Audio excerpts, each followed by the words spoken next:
à tous, j'espère que vous allez bien, je suis ravi de vous retrouver et je vais vous présenter cette nouvelle vidéo en français sur Flight Simulator 2020 concernant un tuto complet de l'Airbus A330-900 Neo de Headwind Simulation.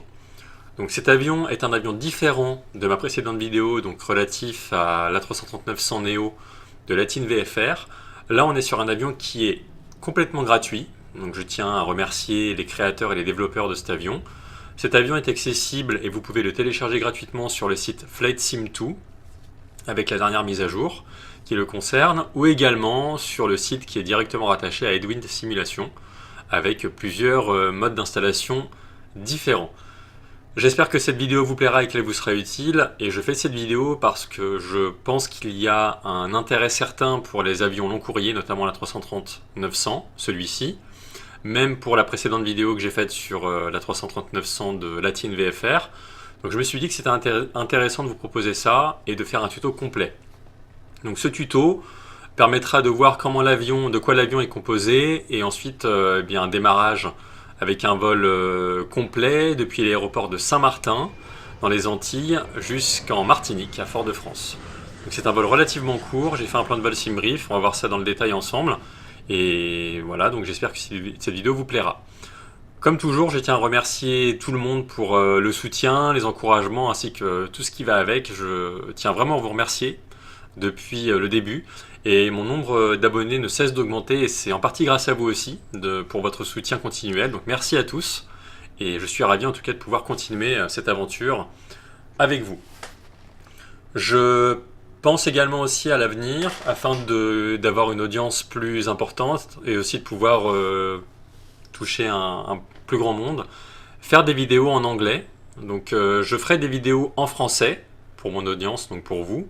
Et également, je ferai des vidéos en anglais, donc sachez qu'il pourra y avoir peut-être par moment des vidéos qui sont identiques, et au moins pour toucher potentiellement un public anglophone. Voilà. C'est parti pour cette vidéo. Et donc le tuto, donc là on se retrouve dans le cockpit. Donc j'ai la livrée Air Caraïbes, qui est à l'aéroport de Saint-Martin, avec une scène personnalisée, hein, c'est pas l'aéroport par défaut. Donc voilà, l'avion lui-même est très bien fait, c'est une version gratuite, je le rappelle. Un petit tour complet de l'appareil. Voilà, graphiquement ça tient la route, hein, la livrée est très jolie, je l'ai prise sur FlightSim2 également. Et je découperai la vidéo au fur et à mesure avec les phases différentes, pour pas qu'on reste en croisière tout le long, hein, je découperai la vidéo comme je fais habituellement. Rien à dire sur l'avion lui-même. Très, très bien fait, propre, les petits jeux de lumière sont sympas, agréables. C'est toujours un plaisir d'avoir un avion comme ça, surtout gratuit. Vraiment super. Une fois dans le cockpit, donc là j'ai des vues personnalisées, hein, avec la tablette, l'overhead, etc. En fait, on peut directement se balader dans la carlingue, enfin dans la cabine, pardon. Les rideaux sont fermés, mais hop, on peut y aller. Donc en fait, on a des hublots à certains endroits. Et en fait, en continuant ainsi, on peut aller jusqu'au bout de l'appareil. Moi, j'ai des vues personnalisées. Vous connaissez la chanson. Hop. On peut vraiment tout faire. On est libre de faire ce qu'on veut avec ses vues. Ça, c'est top. On n'a pas de restrictions. De nouveau dans le cockpit. Donc là, les FPS sont bons. Hein. Je ne suis pas sur un aéroport où il y a beaucoup de trafic. On est plutôt même seul, j'ai envie de dire. Le cockpit en lui-même. Petite particularité, alors c'est quand même quelque chose d'unique, c'est plutôt bien fait en général, moins gourmand que le Phoenix, mais là ils sont quand même inspirés du modèle Fly-by-Wire, notamment avec la tablette, vous allez voir qu'il y a des ressemblances. Ici il y a un petit jeu de lumière sur tout ce qui concerne le MCP, avec notamment la pression, vous allez voir qu'il y a des petits jeux de lumière qui sont sympas sur les cadrans, ça change un peu d'habitude. Mais en tout cas, rien de plus à dire, je trouve que c'est relativement bien pour du gratuit, encore une fois. Donc sans plus tarder, on va s'occuper de démarrer l'avion. Je vous rappelle que le plan de vol qui a été fait sur SimBrief, donc c'est au départ de Saint-Martin, direction Fort-de-France en Martinique, hein, il y a à peu près 1h13 de temps en bloc, donc décollage jusqu'à atterrissage. Et voilà, on est sur un vol relativement court et on a le plan de vol qui est ici. Donc sans plus tarder, Démarrons l'avion. J'ai baissé le volume volontairement du simu pour que vous puissiez m'entendre. Je passe tout sur on. On va aligner les ADIRS. Ça, on peut désactiver le crew supply, pardon. On va mettre l'APU tout de suite. Interdiction de fumée. Lumière de sortir d'urgence. Et les ceintures. Vous voyez, on a ces petits jeux de lumière ici. Je vais passer en hectopascal. Là, vous voyez que les écrans sont relativement faibles en luminosité. C'est normal. On peut ici, avec le PFD, augmenter la luminosité. C'était, il me semble, un peu la même chose sur le fly-by-wire en version développement. Il me semble qu'à chaque fois, on devait quand même régler la luminosité de tous les écrans.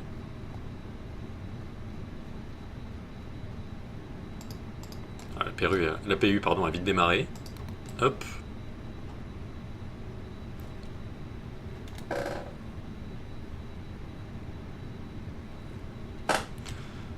Ensuite, on va démarrer cette tablette. On va faire le tour des options.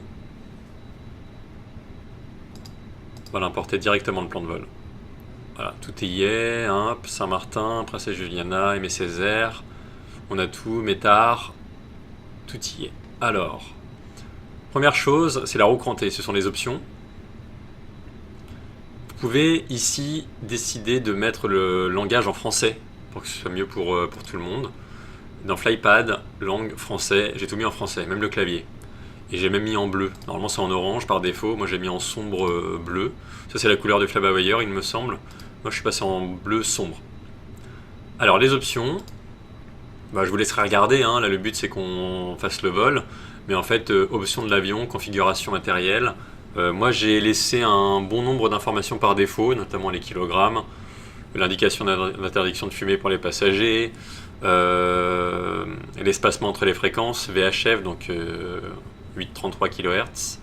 Et voilà, donc là rien de plus à dire. Option de simulation, je laisse toujours en auto. Bon, là normalement il aurait dû se mettre en hectopascal, hein, vu qu'on a Saint-Martin. On peut laisser comme ça. Ensuite pour le reste, j'ai rien modifié. Cale des roues, oui. Cône de sécurité. Bon, après ça, on n'est pas vraiment obligé de le mettre, hein, d'ailleurs. On peut le laisser comme ça. La manette des gaz. Si vous cliquez sur calibrer, moi en fait j'avais rien à faire. Tout était déjà fait. Et on voit qu'ici on est bien sur 0. Si je tente de bouger la manette, ça fonctionne bien. Unilatéralement aussi d'ailleurs. Donc c'est plutôt bon signe. Si vous avez des questions, n'hésitez pas. Si je peux vous aider, ce sera avec plaisir. Ça c'était pour les paramètres d'options de simulation. Le réalisme, tout ce qui concerne l'alignement des ADIRS, moi j'ai mis en instantané pour pas attendre trop longtemps. La durée d'embarquement, là-bas c'est en instantané, je vais laisser ça. Et ensuite là vous voyez j'ai tout laissé sur off. Afficher l'avatar, on peut quand même avoir un copilote hein, si on veut, vous voyez. Ah il est là, d'ailleurs c'est toujours le même je crois. Moi je désactive, sinon rien d'autre à dire là-dessus. Option de logiciel tiers, donc là c'est notamment pour relier votre compte Navigraph et SimBrief. Donc je vous invite à utiliser Navigraph, à le relier à la tablette si vous l'avez. Vous aurez juste à saisir un QR code, à scanner un QR code pardon, ou sinon à enregistrer un code sur le site de Navigraph en reliant votre compte. Et votre identifiant SimBrief, comme à chaque fois sur l'avion qu'on utilise, il faut l'identifiant SimBrief pour relier le plan de vol notamment. C'est rapide et simple à faire. Les options ATSU et AOC, notamment ça on l'a sur l'ordinateur de bord. Donc la source de Métard, moi je laisse avec le simulateur par défaut. Les sources des messages de prévision météo, TAF, hein, je laisse ça parce qu'on n'a que ça. Rapport d'erreur, oui quand il y a un petit bug. Le telex, non. Importer automatiquement les données SimBrief. Normalement oui, c'est ce qu'on va faire. Je vois qu'il soit pas coché, bon, c'est pas grave, ça n'a pas d'incidence, de toute façon ça ira, vous allez voir. Sur Satis ATC, je n'utilise pas d'ATIS ni de radio. Donc c'est bon. Est-ce que ça l'a bien gardé? Oui, parfait. Les options. J'ai baissé ça un petit peu le volume intérieur pour le vent, parce que quand on est dans le cockpit et qu'on est en haute altitude, on entend beaucoup le vent qui tape sur l'avion, donc on va éviter de mettre ça trop fort. C'est pour ça que je l'ai baissé.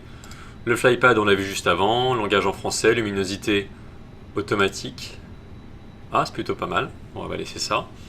Et leur afficher donc l'heure universelle, effectivement, qui est l'heure utilisée en aviation. Et bleu sombre, voilà.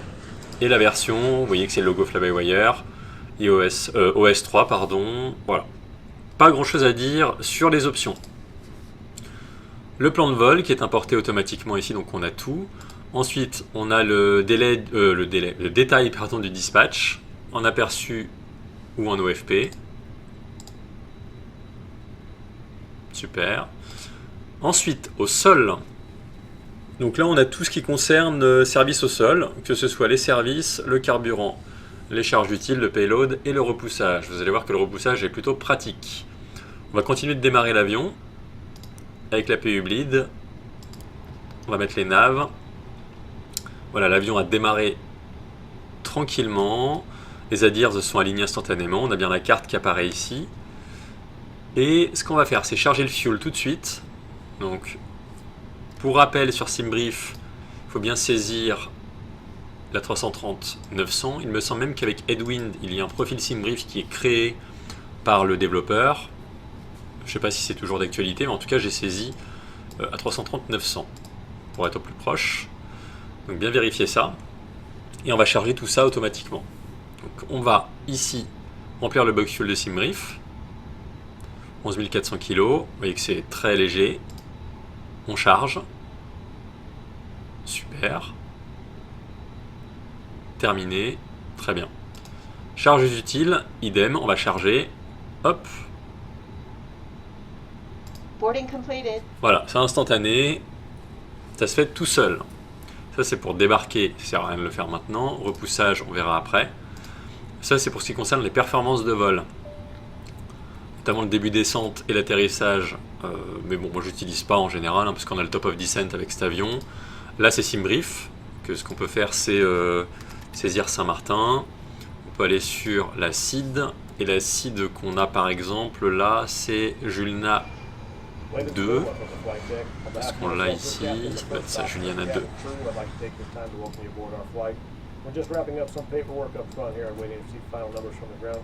Voilà, comme quoi ça marche. Contrôle le trafic aérien, bah, ça sert à rien pour ça. Ensuite, toutes les pannes, donc c'est la checklist panne et procédures, les checklists et les pré-réglages, si on en a besoin, si vous en avez. Voilà, donc pour la tablette, ça va relativement vite, hein, vous voyez. Je vais retourner ici sur ça. On va s'occuper de l'ordinateur de bord. Je vais me mettre en face. En premier, donc on va aller sur ATSU, AOC, comme le Phoenix, initialisation, initialiser les data. 45 minutes, je vais y arriver, de temps de vol. Uniquement de vol, pas la durée totale. Ça c'est bon. Ensuite, initialiser. Tout se met, donc on a bien 29 000 pieds, niveau de vol 290, avec un cost index de 12. C'est bien ça, c'est bien ça. Vous voyez que c'est rempli automatiquement, on n'a pas grand chose à faire. Le zero fuel weight, on va l'importer directement. Le bug fuel, il ne va pas nous le mettre, c'est normal. Et donc là, nous sommes bien en 11.3. 11 tonnes 3. Très bien. Page performance. Ensuite, on est bien à 5000 pieds de transition, il me semble, pour Saint-Martin. D'ailleurs, si je vais voir l'arrivée, on sera à 10 000. Donc, ouais, je pense que c'est à jour. On va quand même vérifier après. Donc là, normalement, pour la page performance, soit il faut le remplir à la main, ou alors il faut passer par un logiciel externe, il me semble, pour calculer vos vitesses de décollage. Moi, ce que je fais en général, c'est que, vu que c'est pas comme le Phoenix, on n'a pas un truc digne de ce nom, je vais mettre une trim neutre avec cran de volet sur 1. Je vais mettre en flex to temp, je vais mettre 40 degrés. Et là, normalement, on va pouvoir sortir des vitesses. Je mets ces valeurs par défaut, parce que je décolle toujours avec un cran de volet. Trim neutre, de toute façon, c'est géré automatiquement avec l'Airbus. Et 40 degrés de flex temp. Ensuite, on a ces vitesses-là. Je vais les regarder si on est bien sur 5000 pieds de transition. Oui, c'est bon. Parfait. Je m'en mets en face. On va passer sur Engine. Donc on a bien 141, 143, 149 en vitesse. C'est bon pour les performances. Ensuite, Saint-Martin, on décolle de la 10. Donc c'est Jules-la-2, on l'a vu tout à l'heure. Et ensuite, le point qui suit cette CID, c'est Esvan. Il est là. On le sélectionne. Je vais ensuite descendre. Pas plus que ça, on va aller sur l'aéroport de destination. On sera bien sur une ILS 10 avec DOM 1 Delta en star. Donc on va prendre la 10 en ILS Zulu. DOM 1 Delta. Est-ce que c'est Carex? Ça, il me semble que c'est le dernier point via pour l'approche. Je vais regarder ça tout de suite. Approche ILS Zulu 10. On va dézoomer comme ça. Carex, il est là et on va bien passer par celui-ci. Très bien. Nos transitions, pas de transition, c'est bon. Ensuite, donc on va dérouler. On va supprimer les lignes de discontinuité pour que le plan de vol soit fluide. Carex, c'est bon. La 10, c'est bon. Toujours pour vérifier moi ce que je fais. Hop, je vais aller la saisir déjà à 29 000 pieds. La pression locale, on est bon. Là, on peut même, si on veut, augmenter la luminosité. Voilà. Donc, je vais vérifier le plan. Hop. Donc, je vais faire défiler le plan de vol pour voir le trait, pour voir comment la route est représentée sur la map de navigation. Est-ce que ça ressemble à quelque chose ?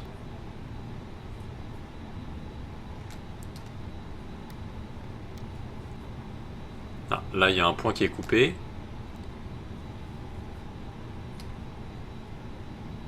Carex. Ah oui, il y a un hold at. Alors attendez.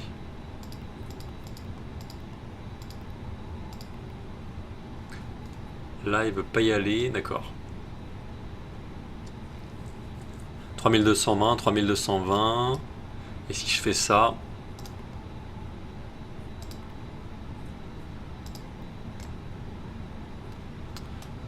ça devrait aller, je pense. Parce qu'en fait, on a... ah oui, on a 2 fois Carex. D'accord. Ok. C'est pour ça que je vérifie toujours. Hein. Bon, on va supprimer celui-ci.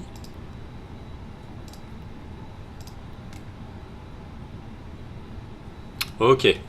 Là, ça ressemble un peu plus à quelque chose. Hein. On a bien le virage ici. Par contre, vous voyez que le trait passe pas vraiment sur le point, sur le waypoint Carex. Donc, je pense qu'il faudra anticiper et réduire la vitesse en conséquence. Bon, on verra à ce moment-là. De toute façon, ça peut, avec le vent et tout, ça peut changer. Et en plus, l'avion est relativement léger. Donc, ça, c'est bon pour le plan de vol. Ça se présente bien. Je vais zoomer au max.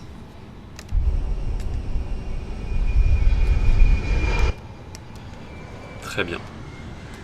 Alors, le pédestal. Je vais verrouiller la porte du cockpit. J'active le radar météo. Je ne sais pas s'il fonctionne bien ou pas. Donc je vais l'activer par mesure de précaution. Là, c'est toujours mieux quand même d'avoir quelque chose de lisible, même s'il n'y a personne à côté de nous. Là aussi. Très bien. C'est bon pour, on va dire, les systèmes de l'avion. On va retourner sur notre belle tablette. Service au sol. Ici. Le repoussage. On est bon. Les services, donc là on n'a rien de connecté, rien d'ouvert. Ça, tac, c'est bon. On active le repoussage, on confirme. Et on va appeler le camion, le remorqueur. Il est ici. En fait, on va faire un repoussage avec que de l'avion de ce côté-là. Comme ça, on va pouvoir directement enchaîner vers la 10. Qui est ici. Hein, le taxi va être relativement rapide. D'ailleurs, la piste est relativement courte.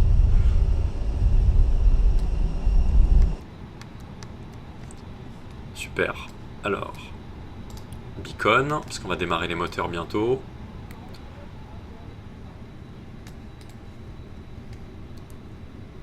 On va desserrer le frein de parc. Et c'est parti pour la marche arrière. Voilà. Et en fait, ce qui est bien, donc là on démarre.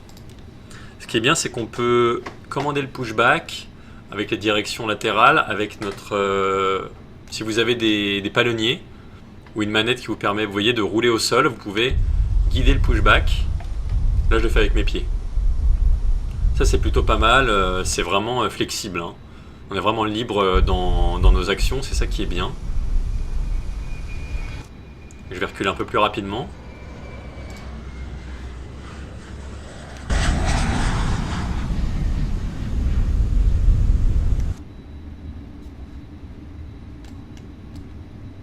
Moteur 3 démarre.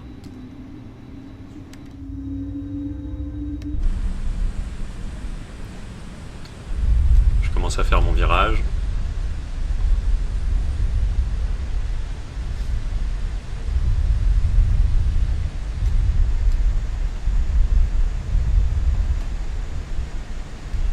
Et en tout cas pour moi, c'est vraiment hyper lourd au niveau du palonnier, hein, sur la gouverne de direction pour les virages au sol.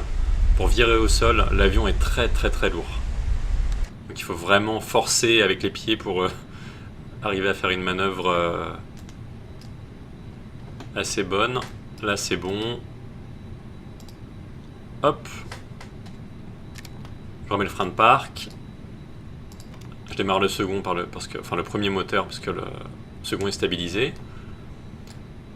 On va dire au remorqueur de se retirer et on désactive le repoussage. Je vais retourner sur Navigraph pour mes cartes.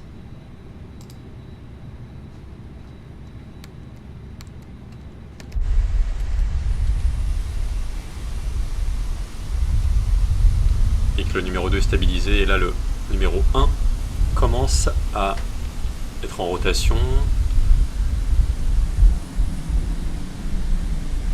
Le moteur va chauffer et on va configurer l'avion pour le roulage. Les phares de roulage, auto-break sur max, on va sortir les spoilers au sol, un cran de volet pour le décollage qui vont se déployer ici.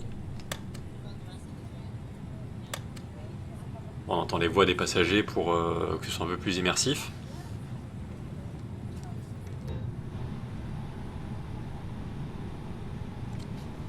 Donc, au niveau des moteurs, tout est stabilisé ici. Au niveau des indications, on n'a pas de chute, on n'a pas de paramètres instables. Ici on est bon, toujours vérifier. Là on peut remettre ça sur normal.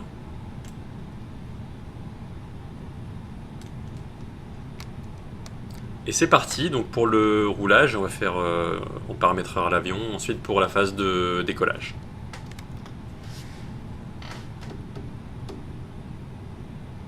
Un petit peu de gaz parce qu'il s'emporte rapidement, hein. L'avion est léger, vous voyez que ça roule déjà.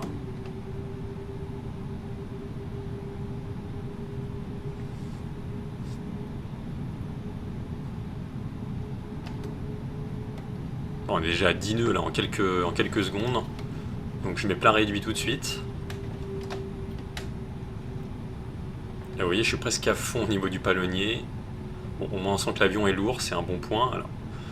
Alors là c'est un gros avion, mais encore une fois il est léger en carburant. Donc j'imagine même pas ce que ça va donner si l'avion est plein. Ça doit être encore une autre histoire. Enfin si vous avez essayé dites-moi. Moi j'ai pas essayé encore un vol de 12 heures avec la 330. Je sais pas ce que ça peut donner avec plein fuel. On va désactiver l'APU d'ailleurs, on en a plus besoin.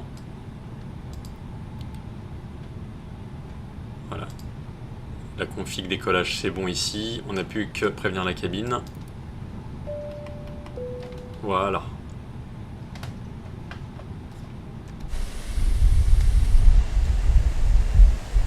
C'est une petite taxiway, hein, donc on va y aller doucement.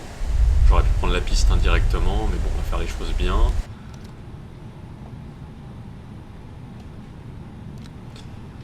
Tout est vert ici sur les cams, sur l'écran central, donc on est paré pour le décollage. Je vais juste ici, transpondeur sur Tara. Voilà, même l'annonce, c'est parfait. Je prends de l'avance un petit peu. Hop, on active tout. Là je vais l'aider au niveau du virage. Je vais mettre un chouïa de gaz avec le moteur à ma droite pour pouvoir l'entraîner plus facilement. Et puis je vais décoller sans m'arrêter. Je vais mettre le pied sur le frein, hein, pour pouvoir avoir un virage plus important.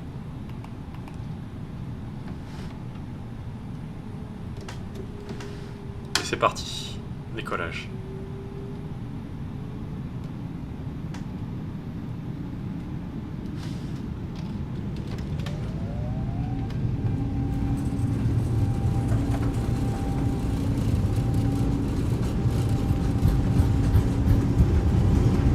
On est déjà à 120 nœuds.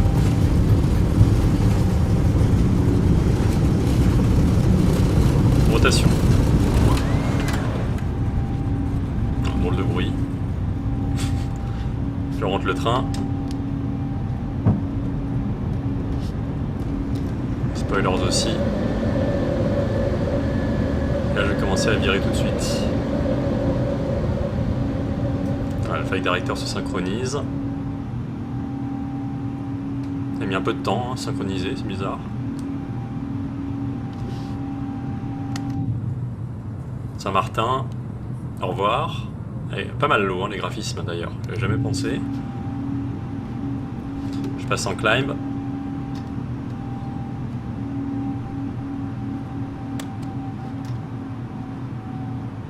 Voilà, on est sur l'écran climb. Je rentre mes volets parce que ça va vite au niveau du trait rouge, hein, sur l'indicateur de vitesse.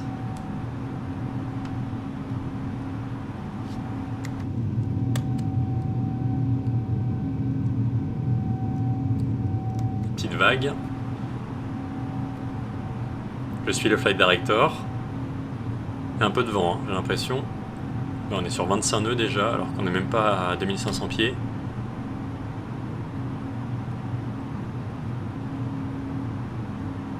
Voilà pour le décollage. C'est un peu particulier à Saint-Martin, parce qu'il y a vraiment un virage à droite au moment de la montée initiale. Et là l'avion va se stabiliser, de toute façon on va suivre la route, classique. Je vais enclencher le PA.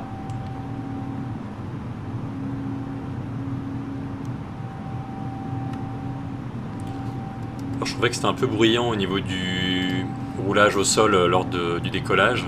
Je sais pas si je peux baisser un petit peu avec FS réalistique. Ça doit être Ground Effect, Ground Roll, voilà. Taxi, runway. Non, c'est pas ça, c'est désactivé.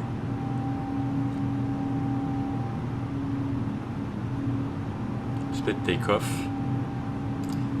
C'est pas grave, je verrai après. Là, je vais passer sur standard. Donc si je fais B, ça ne fait rien. Donc ici, je vais sur le bouton de la pression du QNH avec flèche vers le bas pour passer en standard, parce qu'on va passer à 1013 hectopascal. Ici je clique et à droite ça l'a bien fait. Voilà, et puis comme tous les autres avions de ligne, hein, l'avion va aller jusqu'à son altitude cible de croisière, 29 000 pieds en l'occurrence. Des beaux nuages.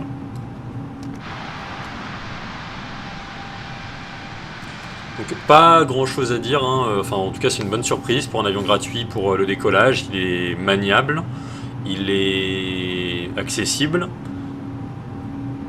facile d'utilisation. En plus il y a des checklists au cas où pour céder si jamais c'est utile. Et l'avion est, enfin il y a tout ce qu'il faut. Voilà, encore une fois, pour du gratuit, c'est vraiment sympa. Comparé en tout cas à la Latine VFR pour une trentaine d'euros, je trouve que là le Headwind, et je vous rejoins là-dessus, par rapport à ce que vous m'avez dit en commentaire, c'est vraiment un avion qui tient la route, pour l'instant. Donc on verra ce que ça donne pour les autres phases, notamment approche et atterrissage, et on se retrouve lors de la phase de fin de descente, et puis entre la descente et l'approche, je vous retrouverai à ce moment-là pour continuer la vidéo. A tout de suite. Alors la phase d'approche, là la descente a bien débuté, et là du coup j'ai paramétré l'avion en phase d'approche, enfin j'ai préparé l'avion pour l'approche, notamment ici avec les performances, approche en paramétrant le QNH pour l'arrivée, température extérieure, l'altitude barreau donc de décision, et ces informations se trouvent notamment au début, à l'accueil ici, avec les informations METAR pour l'aéroport de destination.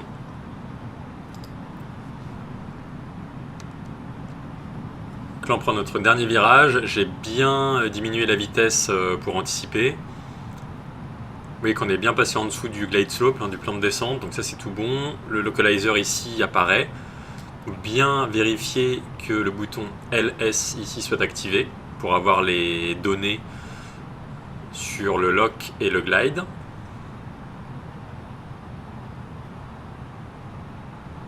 Et j'ai pas eu besoin de paramétrer quoi que ce soit sur ordinateur de bord, dans radio navigation par exemple. Tout a été mis automatiquement.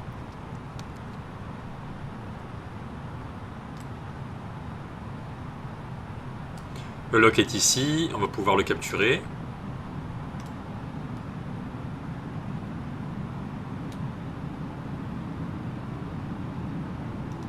C'est en vert. Bon là j'ai diminué bien avant la vitesse, mais finalement le vent est bien orienté, a été bien orienté tout le long. Donc j'ai préféré au cas où anticiper au maximum.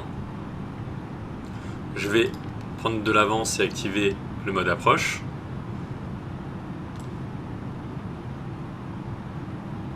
La piste est pile poil dans l'axe.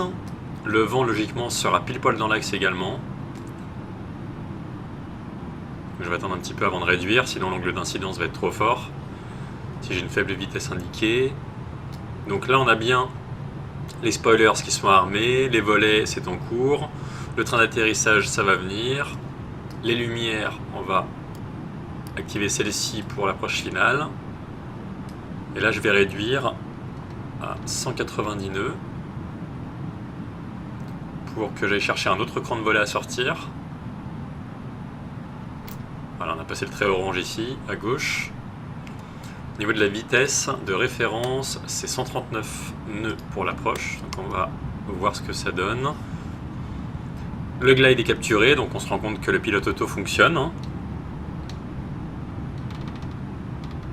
Tout se passe bien jusqu'à présent. Pour débuter ma descente, j'ai juste eu à paramétrer ici l'altitude cible que je voulais, en l'occurrence 3000 pieds. Et j'ai cliqué avec flèche vers le haut pour commencer la descente, tout simplement. Je sors en cran de volet ainsi que le train.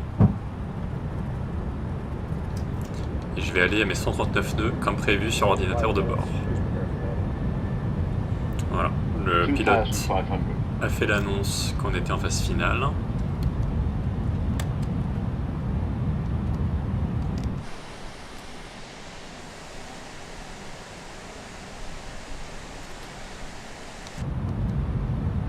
Je vais attendre que la vitesse soit stabilisée et je vais faire une dernière vérif avant de prendre le contrôle de l'avion manuellement pour l'atterrissage.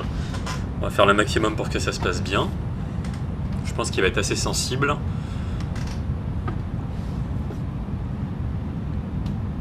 Le QNH est 1011, c'est bon, la vitesse est stabilisée, on est bien à 3000 pieds, les lumières on est bon, tous les crans de volets sont sortis, les spoilers sont sortis, déployés pardon, enfin armés même. 2000, on a eu l'alarme pour dire qu'on était à 2000 pieds.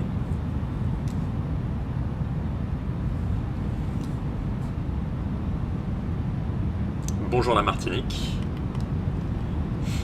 Je vais même passer à 140 histoire d'être précis. Et la cabine, on a bien l'alerte ici qu'on doit avertir. Tout est au vert. Donc je vais couper pilote auto et prendre le contrôle de l'avion ainsi que l'automanette.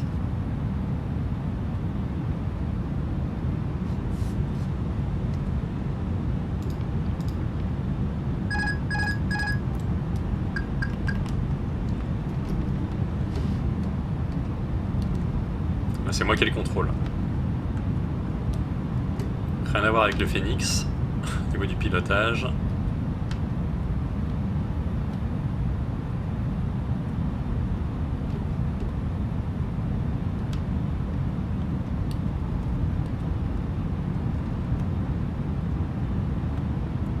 On arrive relativement lentement. Je vais couper le flight director pour me fier au glide et au lock. Pas avoir trop d'indications sur l'instrument. 1000 pieds. Je fais en sorte d'avoir une vitesse toujours stabilisée pour ne pas perdre trop d'altitude.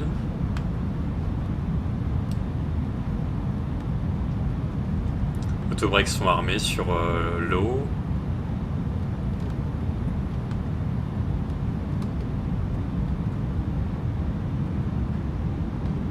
Là, je redresse le nez quand même. Voilà, j'ai récupéré le plan de blanche, de rouge.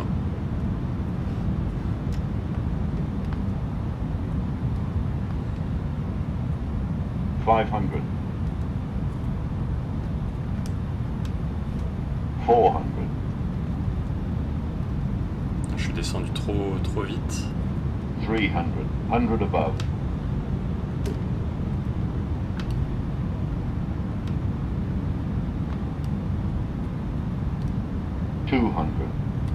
Minimum. Je continue.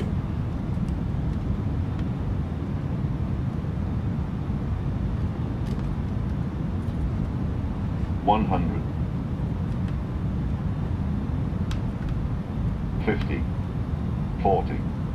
30. 20. Retard. 5. D'accord. Il s'est posé en 2 fois.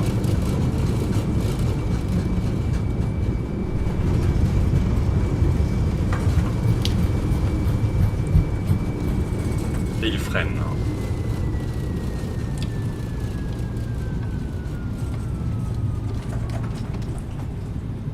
Très bien. Ouais, les spoilers se sont pas déployés. Putain, j'avais mis... Bon.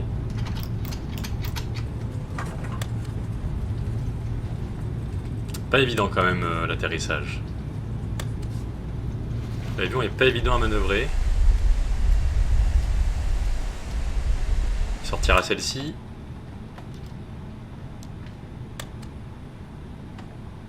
Comme au décollage tout à l'heure, les spoilers ont fait un bruit. Comme si c'était sorti alors que pas du tout. Et là, c'est posant 2 fois. Rien à voir avec le Phoenix. Hein. Bon, c'est posé sans encombre, c'est l'essentiel. C'est la première fois que j'utilise le headwind avec un vol complet.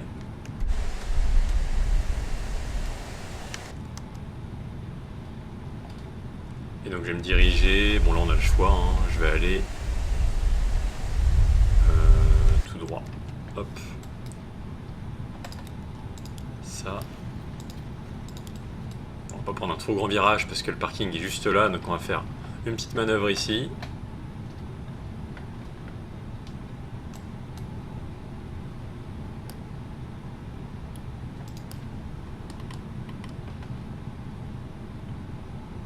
Voilà, hop, on se met dans l'axe.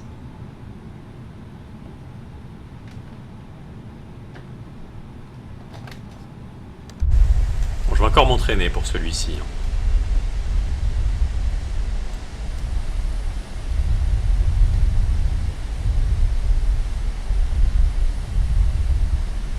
Bon, je me suis arrêté un peu avant, on va peut-être avancer un peu.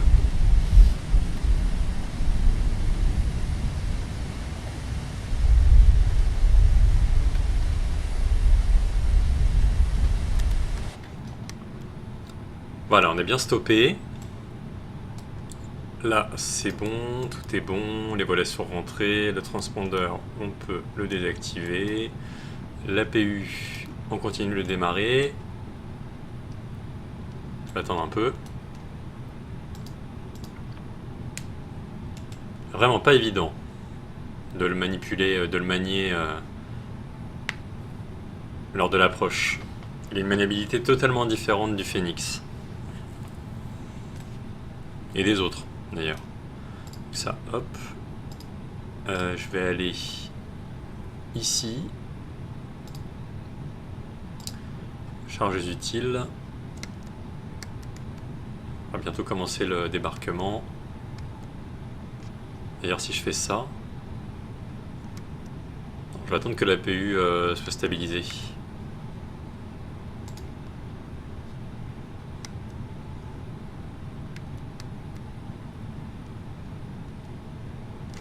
Très bien, l'APU bleed. Roulage terminé. Et je vais pouvoir désactiver, enfin couper les moteurs.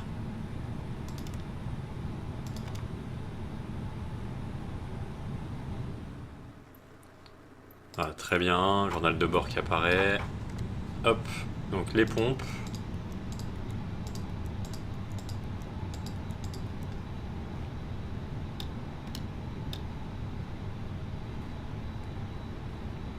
Cabine supply, ça c'est bon. Les beacons, plus besoin parce que les moteurs sont éteints. On va désactiver les ceintures. Le débarquement.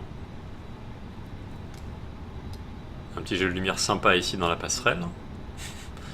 Et voilà, est-ce que je peux remettre... Ah non, j'ai pas les cônes, tout ça. Bon, c'est pas grave. De toute façon, le but c'est qu'on éteigne l'avion.